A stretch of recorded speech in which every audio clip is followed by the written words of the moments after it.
Welcome back, everybody. Today we're working this here 6080 a little bit. Been using it. Yesterday used it for about, I don't know, close to 9 hours, 8 hours, 8.5.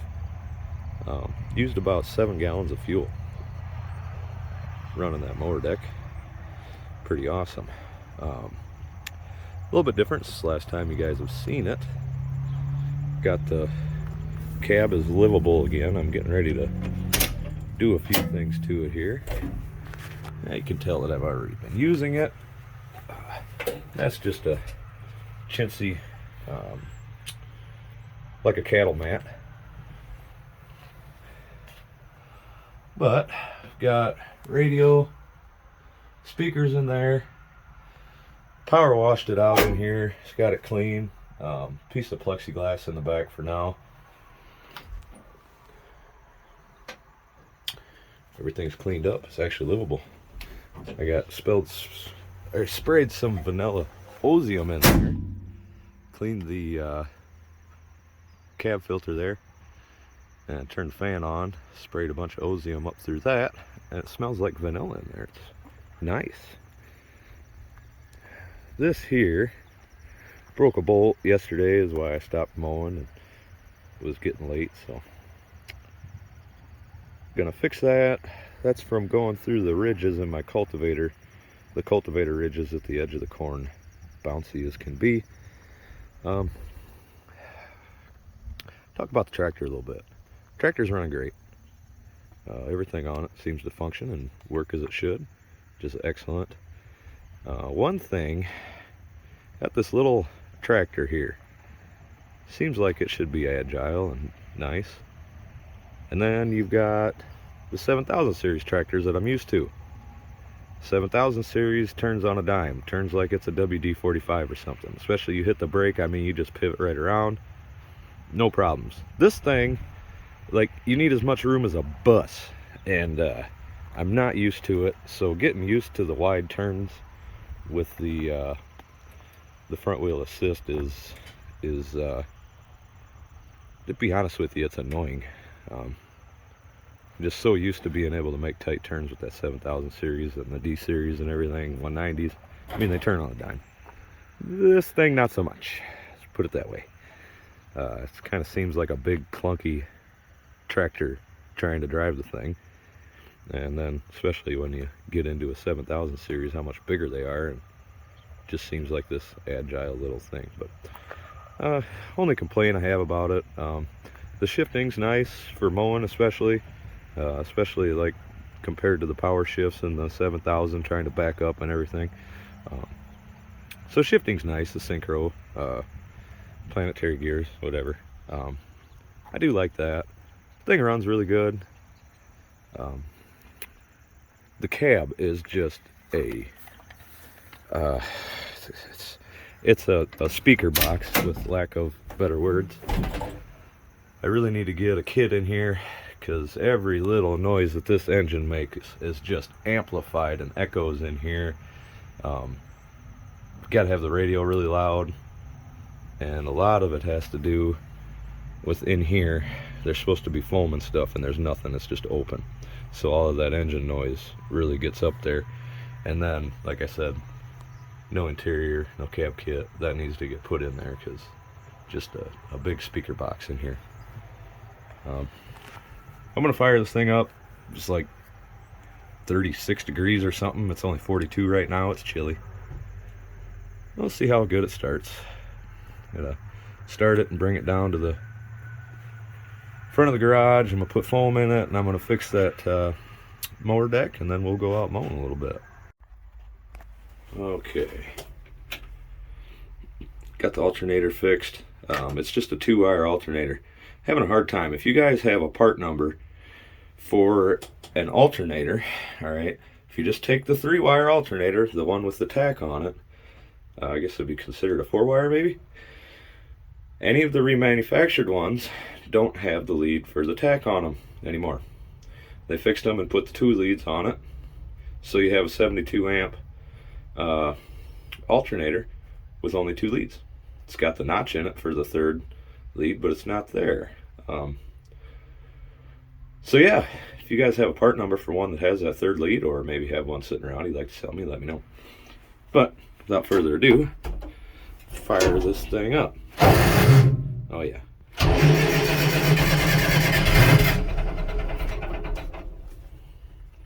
Let off too early.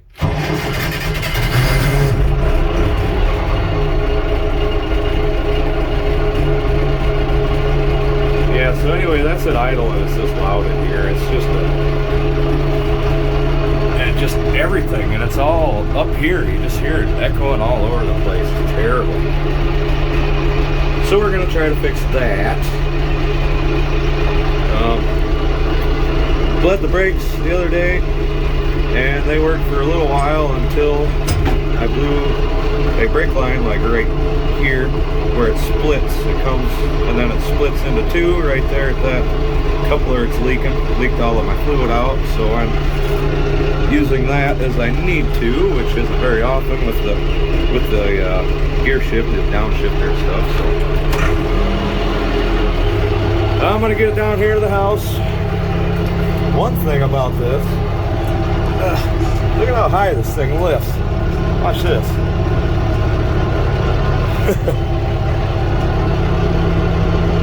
A mile off the ground. Alright, get down there and get this thing quieted up a little bit, I hope. You just hear me echoing in here when I talk. God, it's terrible. So we've got foam stuffed in every hole possible. Over there.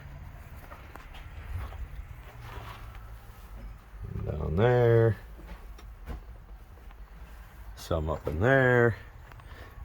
This foam can be really expensive.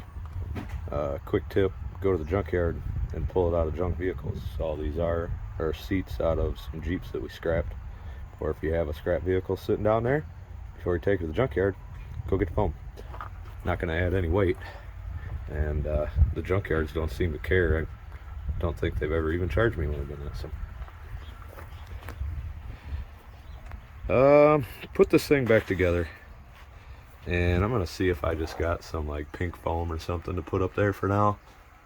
I just tape it up there, kind of take some of the speaker box out of it. I'll probably just do the square and maybe like a chunk right there. It's loud. I mean, I got out of this thing and my ears were just ringing. I wish I had brought my plugs. Can't even hardly hear the radio in there. It's annoyingly loud. Hopefully this helps out. Alright. Maybe it'll be bearable in here. I just put some cardboard up. The radio sure sounds better already. So hopefully we eliminated some of the engine noise coming through this thing and eliminated some of the speaker box effect up there. So hopefully. Let's try this again. Maybe a little quieter.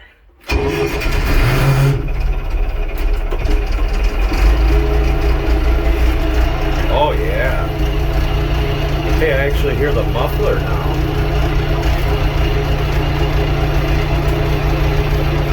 That's way better. Oh my goodness, that's way better. Still got a little bit of an echo going on, but a lot of windows and stuff. Once I get the foam, everything's covered in foam, and I'm actually thinking about getting some of that expensive Dynamat and putting it in here. Compared to the 7000 series, this cab is terrible. Everybody complained about the 7000 series cab, but some days I wonder if I just should have stayed in bed. It seems like one of those days already.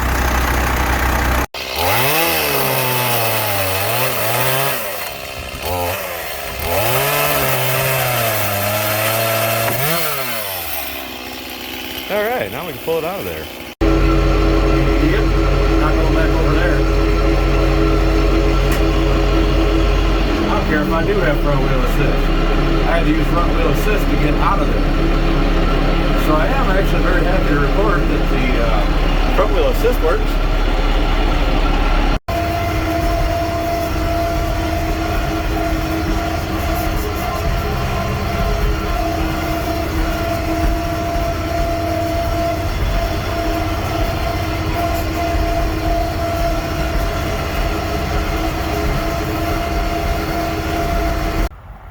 The last little section to mow here is where I usually store all the wagons.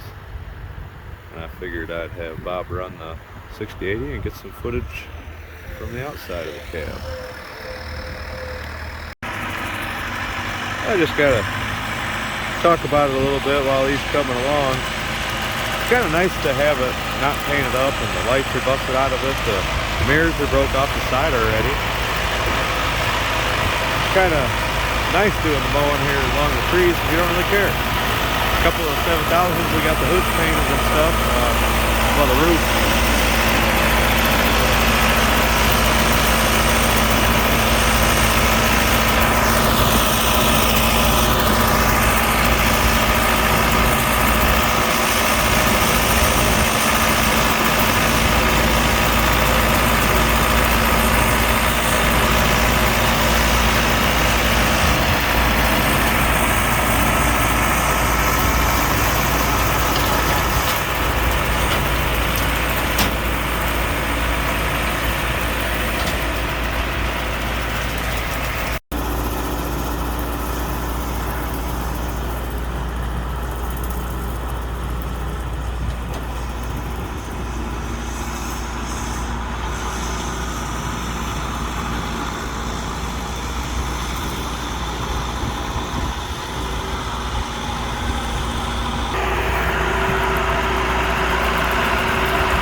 Well, that's that.